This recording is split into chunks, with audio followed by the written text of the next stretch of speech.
Welcome to Flip Your Lid with Kim Honeycutt. Kim is a psychotherapist and executive director of ICU Talks, a mental health speaking ministry. This is a podcast about how to flip your lid and learning how to reconnect to who you really are. All right, everybody. Thank you for being a part of Flip Your Lid audience. And I have a really special guest. I know I probably say it all the time. I truly mean it. I have Dr. Lucretia Berry with me. We are sisters. We go way back. A whole lot's happened since we've known each other. And I am very, very proud of her. And so I know you're super busy and that you're out kicking butt in this racist world.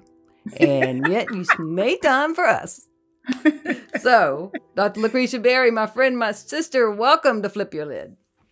Well, Kim Honeycutt, my sister, thank you so much for having me. And I sincerely appreciate all that you were doing to help us grow, to help our mindsets, to help us understand why we are the way we are and how we have the ability to grow and change. And you do it in such a practical way, right? So it's like, it's not just talking in theory. It's actually, how do we walk this out in practice? How do we become who we have the capacity to become? And so, I appreciate how you are educating, and as a result, you're elevating us. So thank you so much. Do you see how you do that with words? Educating and elevating. I love that. That's you. Love that. You. No, I appreciate it. And so we're going to jump in there. We both have such high respect for each other. We could just sit here and just bathe each other in compliments. And so we'll do that later when no one else is here. Yeah. Nobody wants to we're going to jump. Nobody wants to hear us at all. Not about that anyway. All right, my sister, tell me and our wonderful audience what has flipped your lid and what you've had to do to reconnect to who you really are. Okay. Well, actually, something that has flipped my lid is actually I actually posed the question to you. And my question is, because I encounter this a lot in my work. Let me first explain a little of what I do. I have an organization called Brownicity. And with the organization Brownicity, we offer education around race, racial healing, cultural competency. So we offer education as an invitation for transformation and liberation, honestly. And it really is modeled. Our approach is really modeled after my own healing journey, which involves some really cool supernatural conversations, but actually, going from prayer or understanding God's vision for humanity and actually trying to walk it out. And I am clear that I am here as a co-creator for the world that we know is possible, right? Where we lead with love, where all God's children get to experience love, be loved, and know that they are loved. Okay. Yeah. So my contribution to this is to educate and do it in a way that guides people on a journey, on a sustainable journey, because it is a lifelong journey. So one of the things, something that flips my lid, is when people will experience education, or that they'll say, Lucretia, I thank you so much for giving us this education, or giving me this education, or explaining this to me, or helping me understand and learn and grow. But then, a person might say, now teach me how to use this as a weapon against someone who's racist, or like, tell me how to cuss out my racist uncle. It's always like an uncle or a grandfather or something like that. And I am baffled by that, because I'm thinking, I literally took time to invite you to a table. And then you are at the table and you're wanting to shame other people who are not at the table. I do not understand.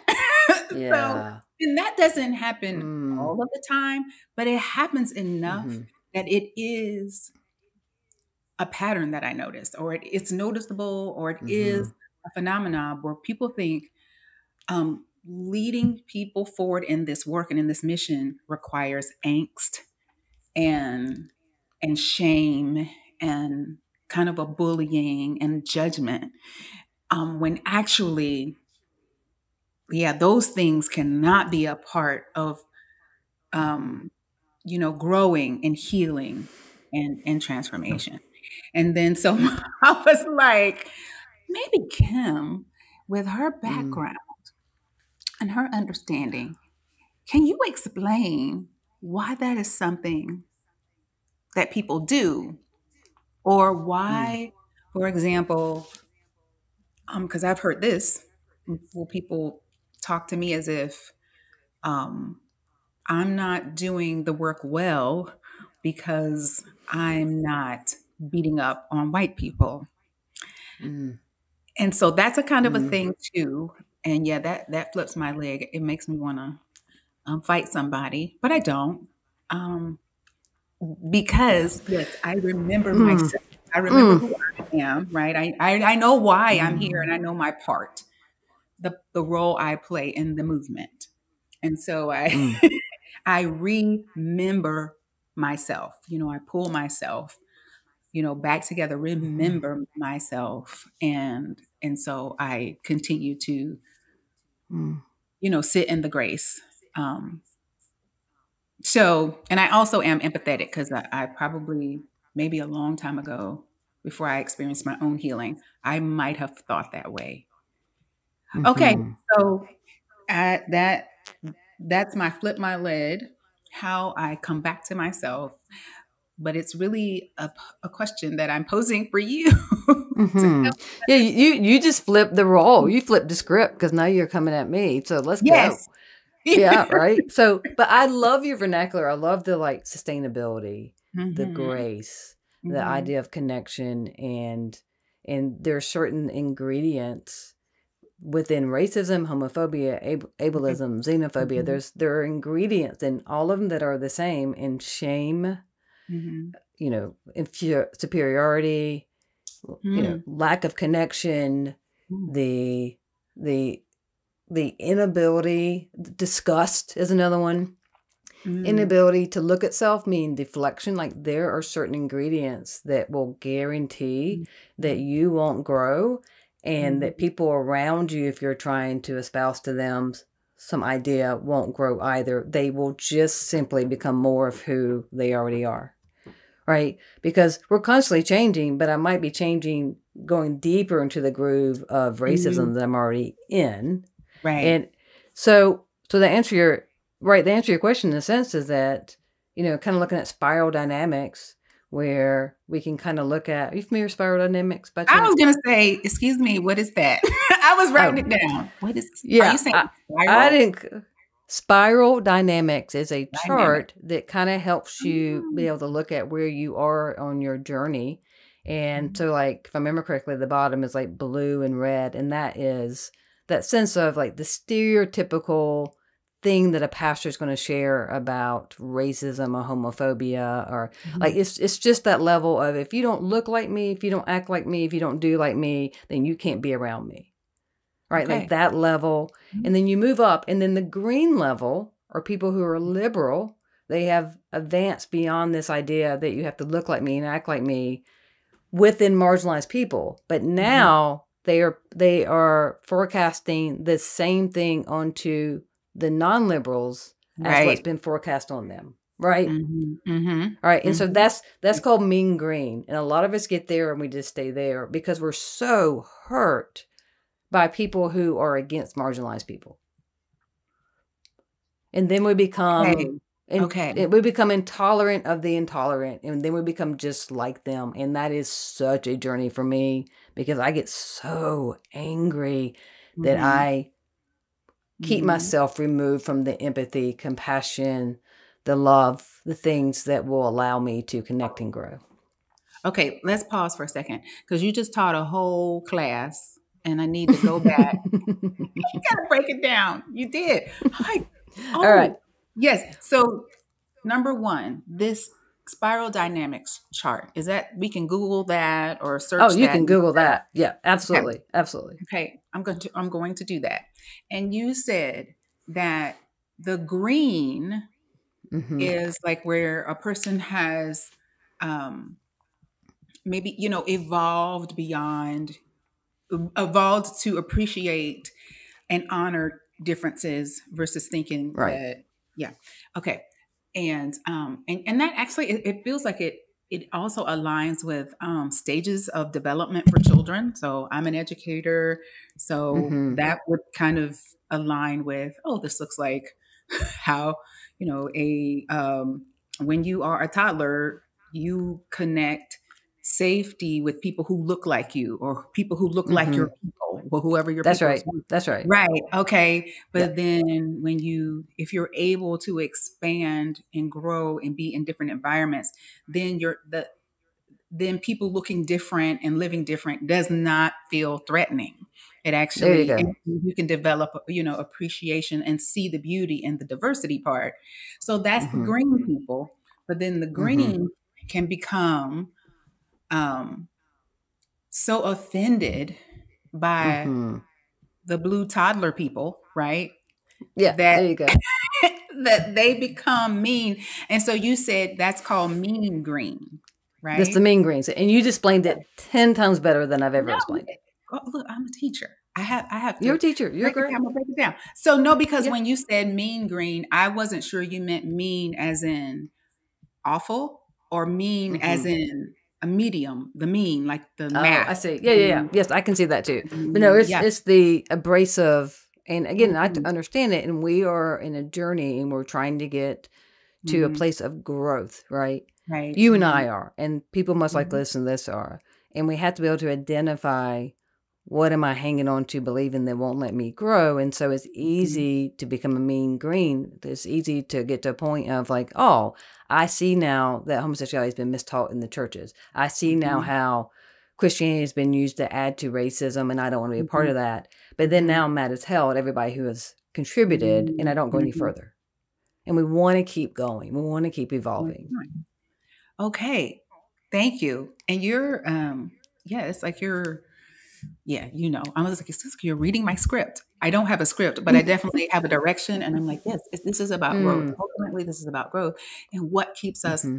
from growing? What keeps us from outgrowing the yes, the angst and the anger, and I'm mad as hell. Like, how do Hmm. we um h- because I want to help people with this. I understand, and this is Hmm. how I explain it. Like, I have to take that, my anger, and convert it to, in my case, I convert it to creativity, right? So here's a Yeah. problem. I don't like that. I don't like this problem.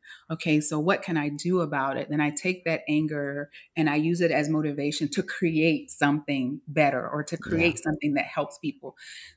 So I'm not just sitting in my, I'm not a container. I'm really, I'm aware that I am not a container that holds the brooding anger, right? I know it's Hmm. necessary. Right. There is no judgment. Like, yes, get angry, get upset. Um, but then we have to create from a place of healing. Hmm. Otherwise, we create more harmful things, or Right. we contribute more harm than not. Uh-huh. Yeah, and let me throw this. This is what. So there's a part of your brain called the insula, and that is part where the racism, the homophobia, all that live. And just know, like, this is, and this is proven. This is scientific. Mm-hmm. The racism, ableism, all Oh, that, sexism. It is lower part of your brain. It is primitive. It is. There's nothing mm-hmm. advanced. There's no higher consciousness. It means that what you were raised in. And most of Mm-hmm. us get raised where everybody around us looks like us, right? And you get raised in a community. And if Mm-hmm. that's to you the only thing that feels safe to you, Mm-hmm. that there becomes a response in your limbic system, that it becomes another threat, then your insula is where people get disgusted by the other race. They see two men holding hands and they are on fire about it. where someone else might not understand it, might be a little like, I don't get that, but they don't have that part of their brain get hyperactivated. Okay. So Larissa and I were at the airport last week, a week ago today, and we're sitting there having to eat there because we missed our flight, right? And so there's a table full of white men, and they're all wearing Trump hats. And I'm looking at them trying to not be a mean green and not have the same insula part of my brain get hyperactivated because I don't understand. And I'm also trying not to do to them if we were all sitting there wearing a bunch of rainbow stuff, what they would do to me. And that is intentionality. That's exactly what you started this with. Like, hey, we want to invite people to the table, not so that you can go now harm someone else. Right. Right. And it's a journey. It's really difficult to sit there and look at people who I know are against me, and me not be against me, and me not be against them. Right.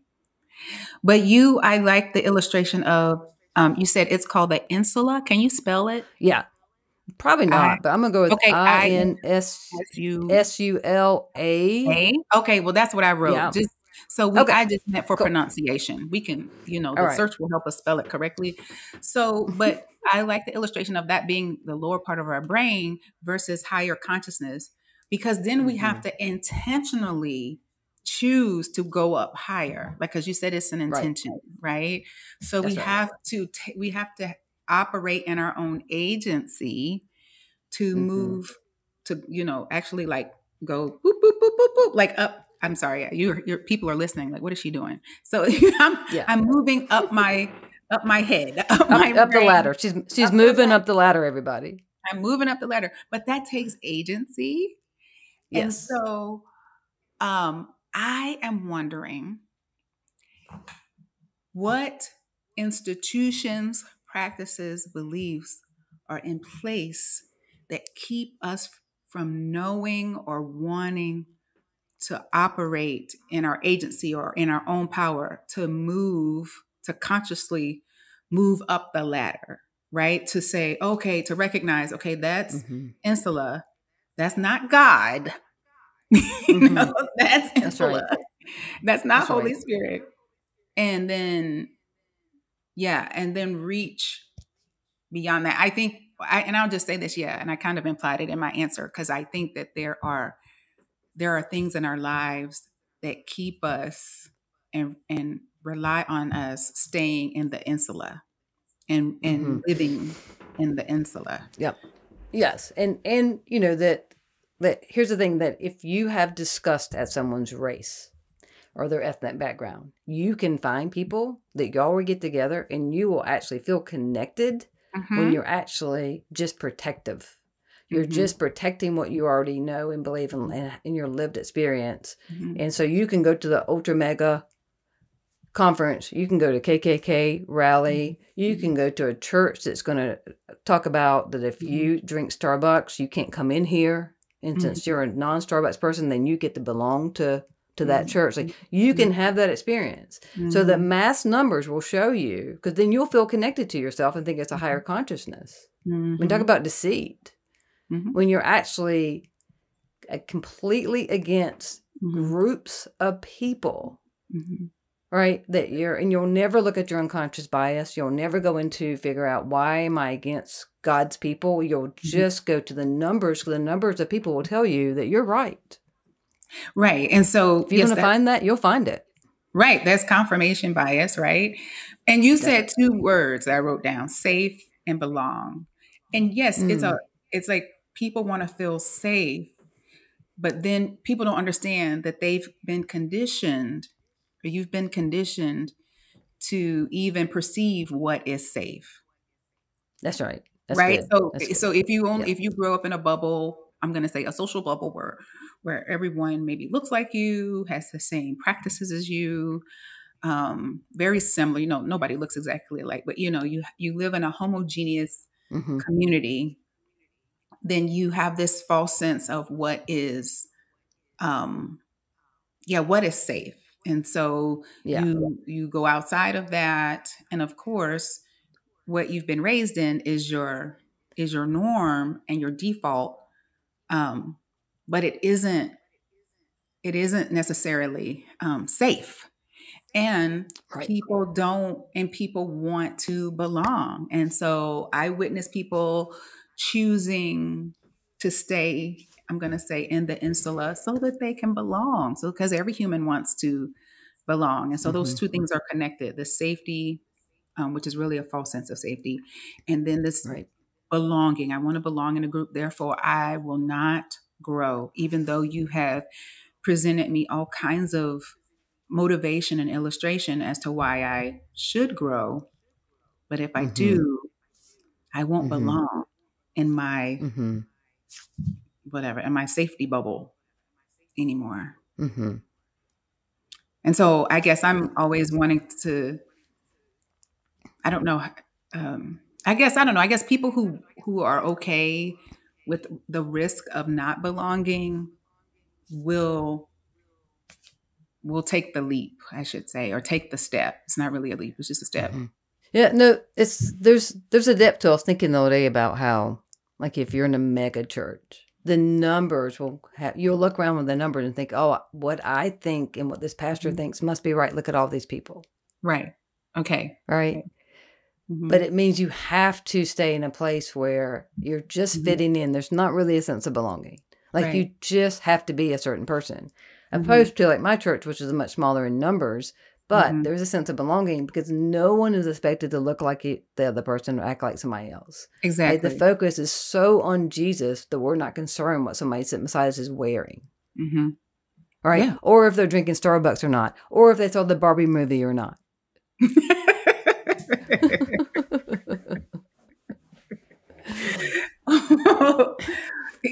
So my question, go ahead. No, you go ahead.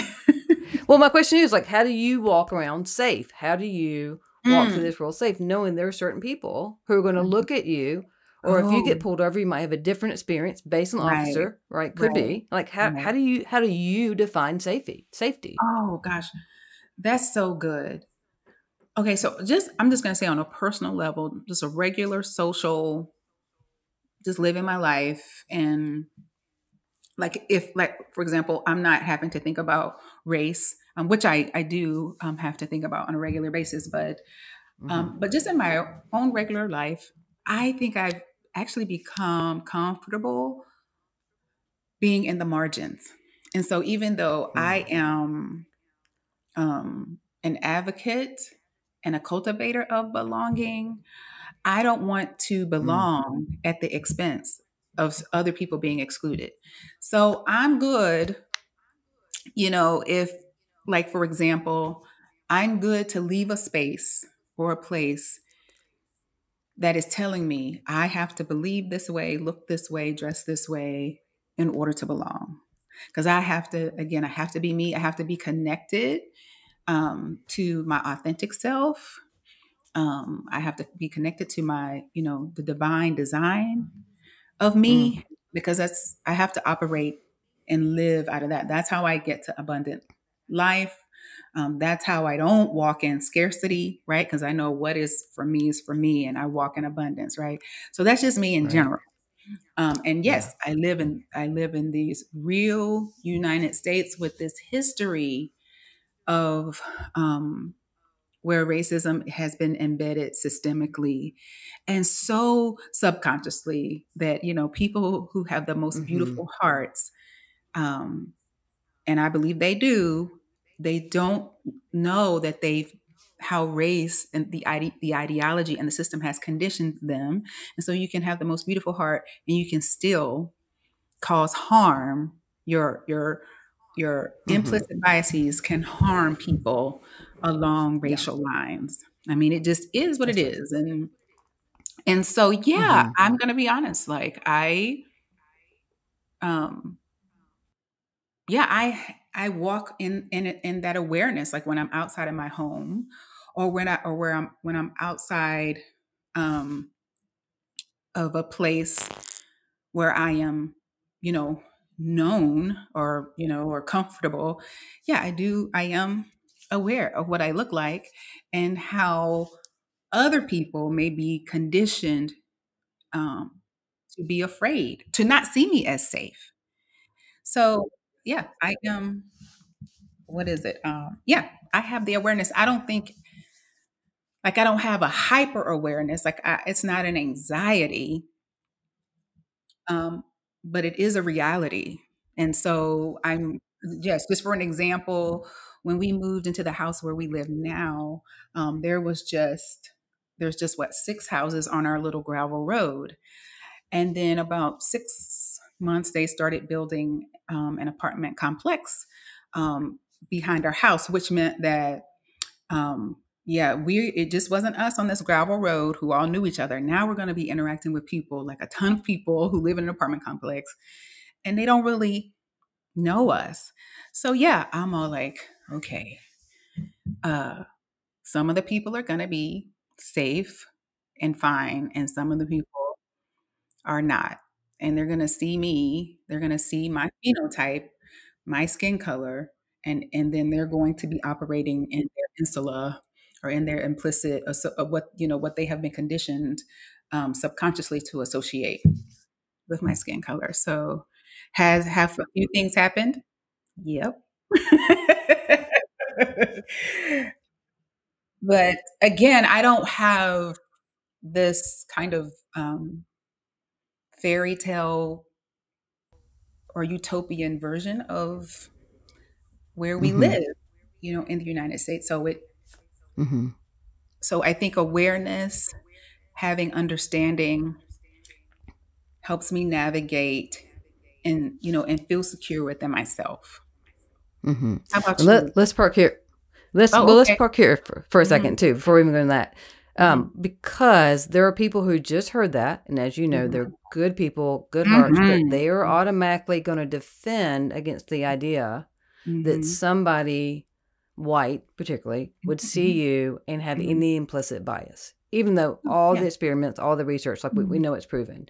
Right. But when people hear it, Hmm. they have this instant reaction to somehow invalidate and not want to take it in. And some of it's like good, like, oh, I just don't want to believe racism still exists. Like people Hmm. just don't want to take it in. Can you speak into that there are people who just heard you who may automatically think that that's imagined, where you are saying, this is my realization, this is real for me? Yeah. Oh, look, I'll just give a couple of examples, and they're not violent or awful. Mm-hmm. So on my little road of 6 houses, and this was before all of the apartment people moved in. So it's just our families. I am the only one who looks like me. All of my Mm-hmm. neighbors are. I'm just going looking at everybody. Everybody's white. My husband's white. My children are multi-ethnic. They have a very distinct look, and then I am the only person who looks like me. And Yes. they one day they had to close our road because they were doing construction, and a police officer was at the, like, right when you turn in, because he's directing traffic, because again, they were doing work on our road because of the things that they were building, the new apartment complexes. One of our neighbors is a fireman. So he's friends with the police officer. And so he's standing there talking to the police officer when I am about to drive in.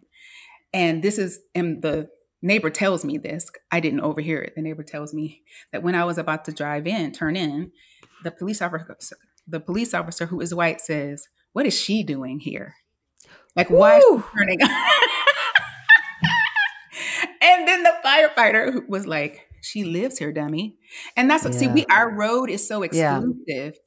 You only Mm-hmm. are turning there on our road if Mm-hmm. you live here, and Kim knows Mm-hmm. where I live, so she knows what I'm talking about. Yes. Yes, Or great too. It's a great place. you maybe work, here. So either Mm-hmm. way, if I'm turning onto this road, this very exclusive little country road, is it because Mm-hmm. I have business here? Either I live here or Yeah. or I work here or whatever. And that kind of thing has happened multiple times. Like somebody will Yes. say, the mail carrier, "Do you live here?"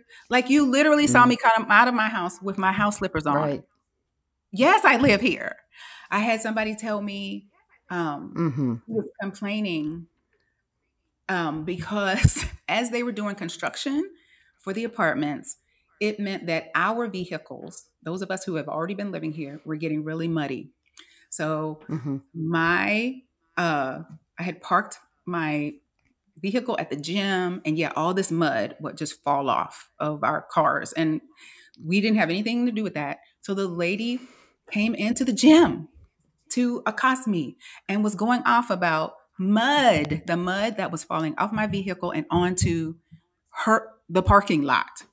So then I tried to tell her, um, yeah, I'm not intentionally going to scoop mud out to scoop mud and then put it on your parking lot. Like, this is what's Mm-hmm. happening.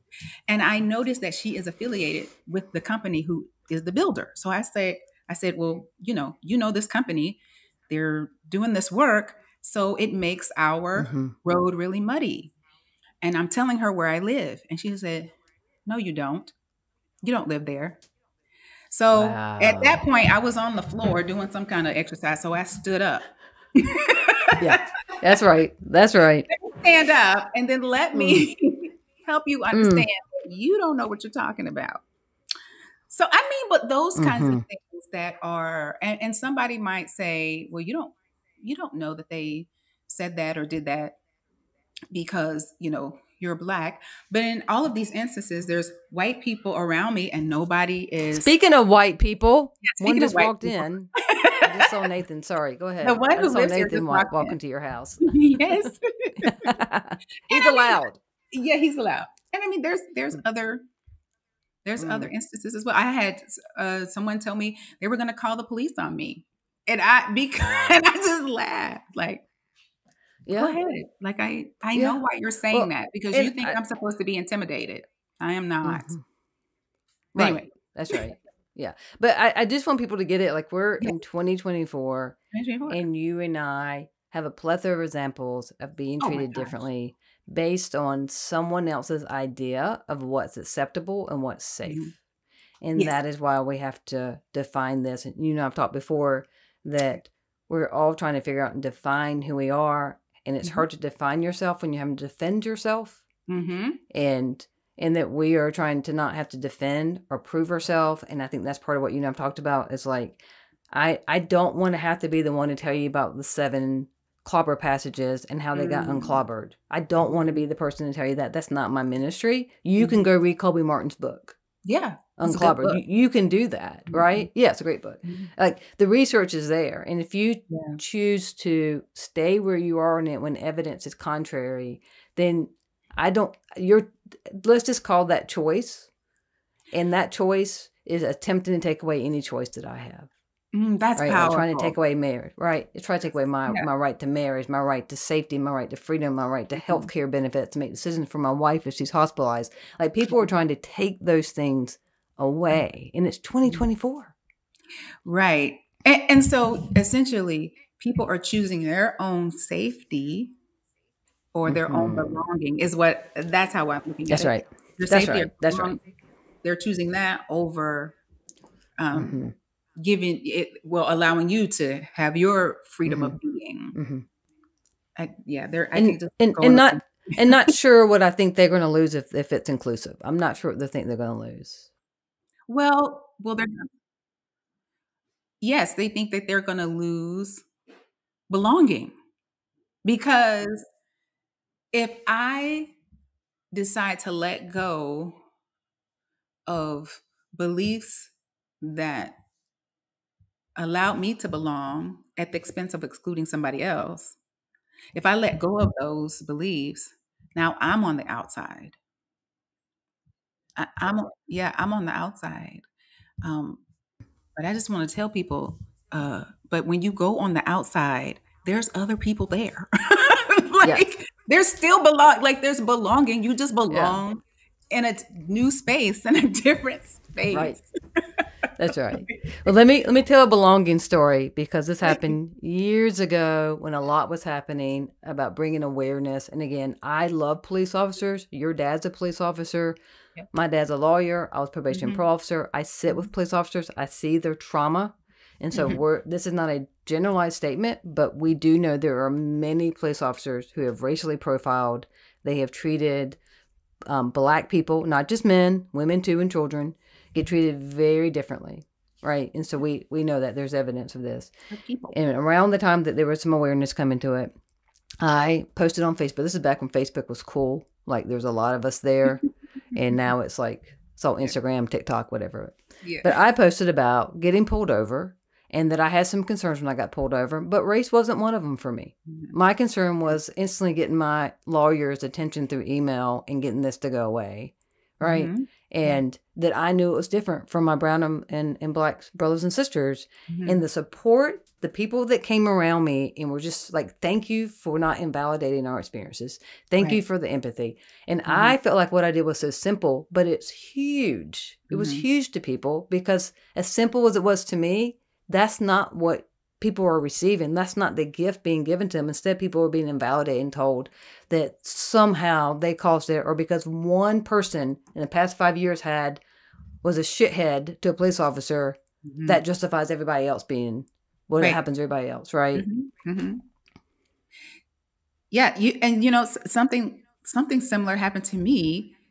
And again, my father was a police officer. I don't have a good bad binary approach. I'm grateful for that because to have had a father serve so that I'm not susceptible to that. They're all good, they're all bad. Like they're people. Like we're all people. That's right. And we're navigating, we're complex and we're navigating complexities. But I remember there was a case on the news where like a mom in a minivan was pulled over and maybe she was, I don't know, had some drugs or something. I don't know. And then there was this whole police chase. This was years ago in the news. And so, and I know how media impacts people. So you see something. Now, every black mom in a minivan is going to be targeted. And sure enough, I was just driving, even in my own neighborhood. I think where we lived and where my kids went to preschool. And no reason. There was no reason. And I was pulled over. And I knew what was happening. But I was also, I knew what was happening. Like, oh, okay, this is, I'm so-called being profiled, as a black mom in a minivan. But I was also confused because if I needed you to have a reason, like, was I speeding? And I know I wasn't. I was actually crawling because I needed to make a phone call. So I was like pulling over. So I was, I knew what was going on. And, I always tell my dad. So I tell my dad these things. Yeah. So he can follow up. Guess what happened? But I knew, I was like, well, this guy, is probably he isn't aware of what he's doing. He's being impacted by whatever he's accepting, whatever narrative he's accepting. But he doesn't understand that, okay, if he were out of uniform and doing that, that's one thing. But when you have on a uniform, you walk in an authority that requires, a higher level of responsibility and respectability. And so I just remember being so frustrated and shaken because it was scary to, like if I'm pulled over for speeding, I know why you pulled me over. I was speeding. But I'm like, okay, I literally don't know what. That's right. Why you did that? So I was a little scared. Right. Yeah. No, and I think that's important to know, like the level of cortisol gets released in your system and what happens to you and the price that you're paying. Like it, like the detox of that is yours to do. That's right. But you didn't cause it. That's right. Right. But you can't be angry about it. Can't be super upset about it. Can't sound like a victim for a second. No. All right. Like the system is so set up that you can't even have a response to being mistreated. Right. Yeah. And that's, and that's what I was getting to earlier. I believe that there are institutions and practices in place that we're not questioning. These institutions and practices have taught us to have a lack of empathy and to not hear someone's story or, to not connect. It's like, well, this institution is more important than the people that it's supposed to serve. Right? Or these practices are more sacred than maybe the reason usually practices are created in the first place to be helpful. But when a practice no longer is helpful or is serving the greater, I'm going to say, God's purpose, then you got to let it go. Even if at one point you thought it was godly, you got to let that go. Yeah. Yeah. Well, and you might want to speak in this, but the idea of a mermaid being a black mermaid and that causing havoc. But I loved that movie. I thought it was amazing. I was like, I don't understand. And to see all the clips and the TikTok videos and all the things of little black girls seeing someone look like them on screen, something white people have always had. How are people so upset? I had never, ever seen The Little Mermaid my whole life. And I don't know how I didn't, because I have 3 daughters. Somehow that just was never a part of on my television. So me seeing it, the newest version, was the first time I had seen it. And it didn't it never crossed my mind that something was out of context, because all of the Caribbean aspect to the movie, like it was the sea and it was the tropics. And so in my mind, I connect that to brown people, right? It just makes sense. It wasn't until later I thought, oh, wait a minute. How was this, all of this music and the the background, the Caribbean part, why was there a pale redhead mermaid playing that part? Like, I was like, wait, that doesn't make sense. Are you bringing logic into this? What's happening? But that was the thought of it. So yeah, I think, people are being taught, people are being handed a script. People are being handed a script. These are the things that we of the coalition of pontification and want to be offended. Yeah, there you go. Yeah. Right. We, the members of the coalition of pontificating what to be angry about, I think they're handed a script and they're told, this is what, here's the list. And so, and if we continue to grow to become a more just, inclusive, loving world, you will not have a place or space to belong. And so you better fight for injustice and misrepresentation. Because, if The Little Mermaid were awful, probably nobody would complain that she was now being played meaning because she was black and she was a criminal in it or something, everybody be okay with it. Is that what you just said? That's what I think. Wow. Yeah, that's profound. Well, that's true. It's part of even how they came up with understanding more about confirmation bias, implicit bias was, showing people like a picture. I know you know all this, just saying this for our audience, that showing people a picture of a black person and the adjectives people come up with. Right. Correct. Like athletic, criminal, drug dealer, all the things, right? Like it's incredibly, like it's just about, do we have enough faith to question what we believe and what we've been told? Well, that would be faith for real. I think we have lazy. We can have lazy faith. I don't know, so maybe we should call it faith. But that is something that is so disturbing, because for me, and maybe this is another thing that flips my lid.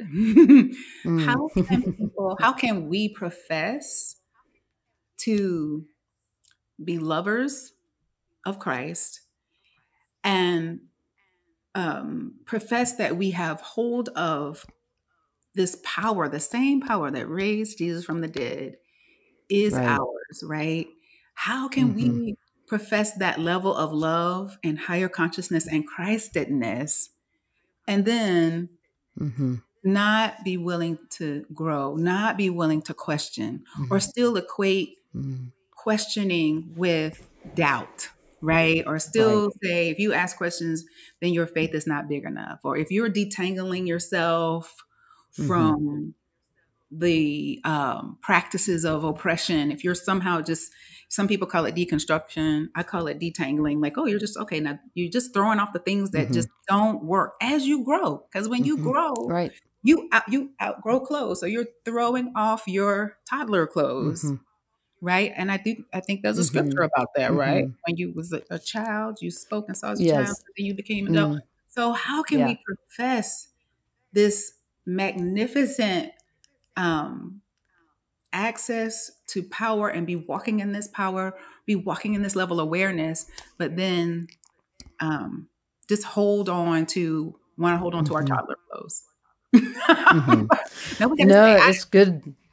It's good and profound. It goes part of why the evangelical Christians and Christian nationalists are so against the idea of deconstructing, because, and deconstruction's come on a lot since COVID, people have Right. started questioning and reading what scholars have found out, and find out there's things in the Bible that you don't have the historical content for, and that the Mary in the story of Martha and Mary is not the Mary you think it is, and things that are proven. But Okay. if you just believe what you're told and how comfortable that is, then you fit in.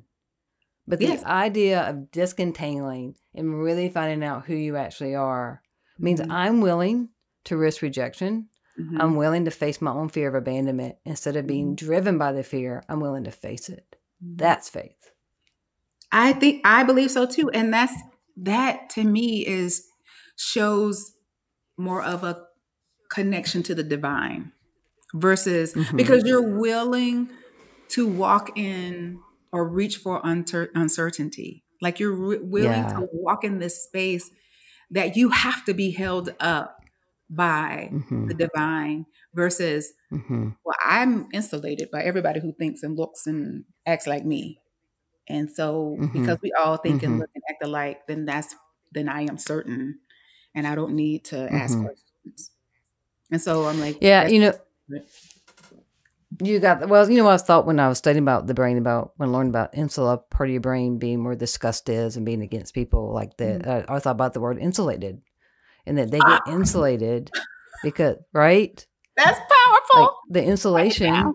yeah, to stay right where you are. Mm-hmm. Hey, I want to brag about a 26-year-old cisgendered heterosexual white male that's in my life, and that he came to me and said, "Hey, my girlfriend, who's also white, and I were in line at a fast food place, and everybody worked there was black, and for some reason, everybody who was in line at the time was black." And he said, when we got up to our turn, he said we could hear the cashier, the person taking the order, interacting with the other customers, and they were very fun and positive. And then we got up there, they went flat affect. They treated us differently. He's like, "What was that? What happened?" He's like, "I'm not racist. What happened?" And I said, I want you to. All right, so I want your reaction to that. But let me tell you what I said to him. I was so proud of him asking, and I was so proud I was a safe person for him to ask, right? Right. But I said to him, I said, "Listen, so they walk into the grocery store and they see this thing that says ethnic hair. Even though everybody, you taught me this, everybody has ethnic hair, but Yes. theirs is separate. They go buy a Band-Aid, and they can only get a Band-Aid that looks like white people. They hear vocabulary and anything about black people, anything about black in the English language is bad, except for being black in accounting. Everything is bad. Everything is like a good lie is a white lie." And I went on and on. I said, "This is what they live in every day." And so for a second, when they saw you, like they were in a moment that they were in a place of actually feeling acceptance and everything's okay. Where they go other places, whiteness teaches them to play small. And so you felt what they probably feel every day. And he received that so well. He's like, "I had no idea that's what they go through. Thank you." So I would love your reaction. I would love your reaction to his question. Well, first of all, bravo for him noticing or even saying it, Yes. because Yes. I Yes. feel like everybody notices, like when a white person is in an environment where they are the racial minority, they notice it. I've had people pretend like, yeah, but yeah, you notice. And so stop saying you colorblind because you notice because it doesn't hurt. But what I Right. imagine what he was experiencing, this is just my guess. I would imagine that he is experiencing them code switching. And so, code switching is when you move from, a familiar vernacular, or even if it's body language, nomenclature, you move from familiar to formal. Okay. And so we all do it to a degree. Like you may speak more formally with your peers or, you know, in the work Mm-hmm. you do. And then you may speak more Right. casually with me or, you know, of course, with Right. Larissa, Sure. right? Your wife. Mm-hmm. But for African Americans, our familiar way of communicating with each other is often has been in our country. Uh, uh, what is it? Has been given a negative connotation and has been um, uh, disregarded as, you know, that's not the right way to communicate. That's not the right way to say those words. So our African American vernacular and then the way Mm-hmm. that we are very familiar with each other is often, or Hmm. has been in media, you know, deemed inferior, right? So Mm-hmm. probably this is what I'm thinking, like, yeah, they're talking to each other. So they're being familiar, but then a white person walks in and then they switch to formal, Hmm. which is standard American English, Ah. void of any of the Yeah. things that are comfortable and familiar, you know.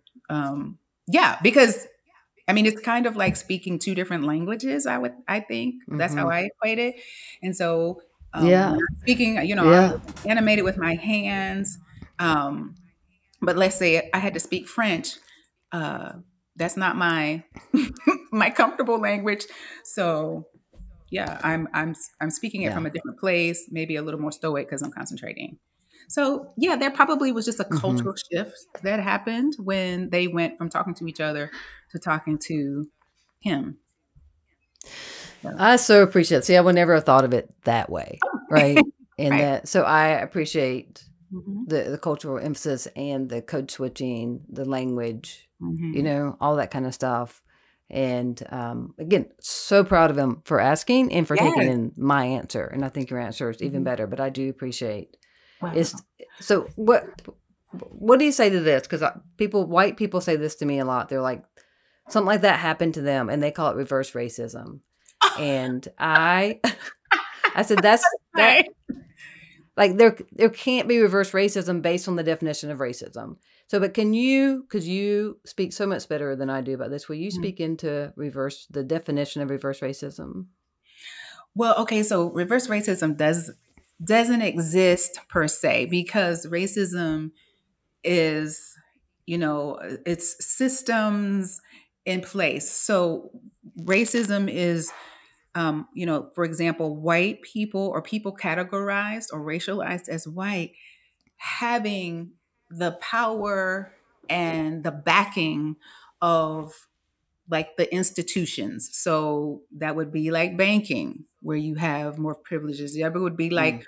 police Mm-hmm. officers, you know, that would be like making laws. So for Yes. example, a whole group of white people can get together and they can like pass laws that will harm me. And this has happened through our country, throughout the history of our country, and get together and pass laws as a collective group that would harm people who are not white. Now, can people who are not white also be a part of passing those laws? Sure, of course.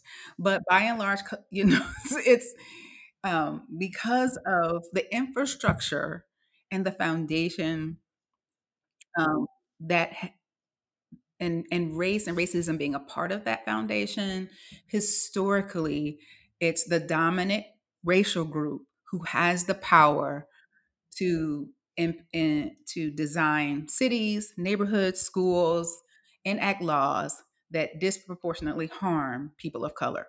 It is what it is.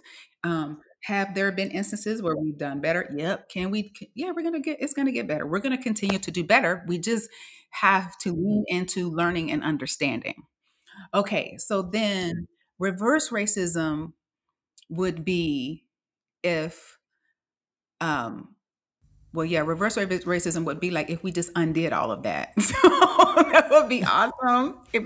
But what they are All right, talking, let's make sure everybody got that. Yeah, yeah, I yeah, love what you said. That would mean undoing the pain that yeah, racism has done yeah, against yes, indigenous people, brown and yes, black people. That's right, reverse racism. Reverse racism Yes, was perfect. going Thank back you. in time and just undoing, like, nope, we're not Yeah. going past this law. No, we're not. That thought is dumb. No, Thomas Jefferson, don't say that. No, the other founding fathers, No, don't do Tommy. that. Tommy, stop talking like that, Tommy. Yeah, we just undo all of the things, right? That is reversing the racism.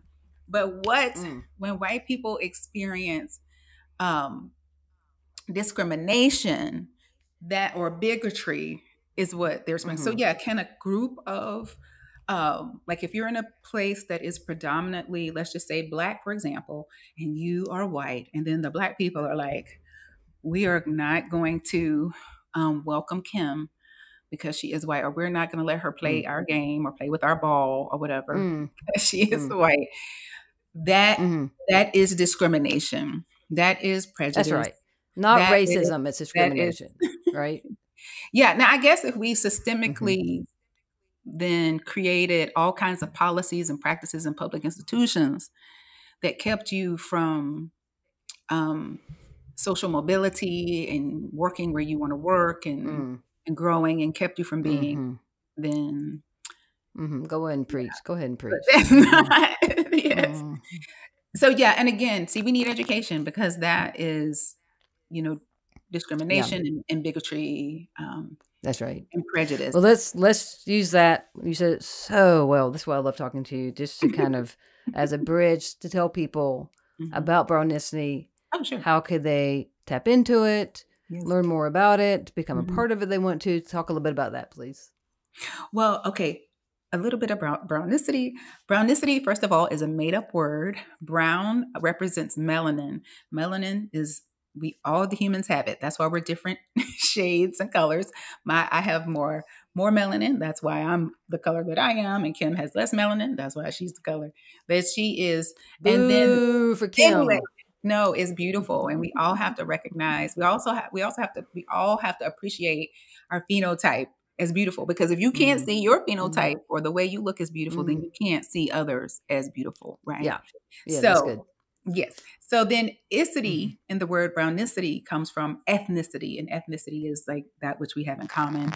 And so brownicity is this word and an organization. Our tagline is many hues, one humanity. And so we offer education because for me as an educator, I understand that education is key. For us to move forward. The saying goes, what is it? Mutually informed people seldom disagree. And that's why I believe that education has come under such attack with the whole anti-critical race theory, fear mongering, is because if we had a shared language and we had a shared understanding about how we have been racialized, like how it was invented, and then how we've been sorted and categorized and told that we have these irreconcilable, and irrevocable differences, all of the narratives that have come along with that.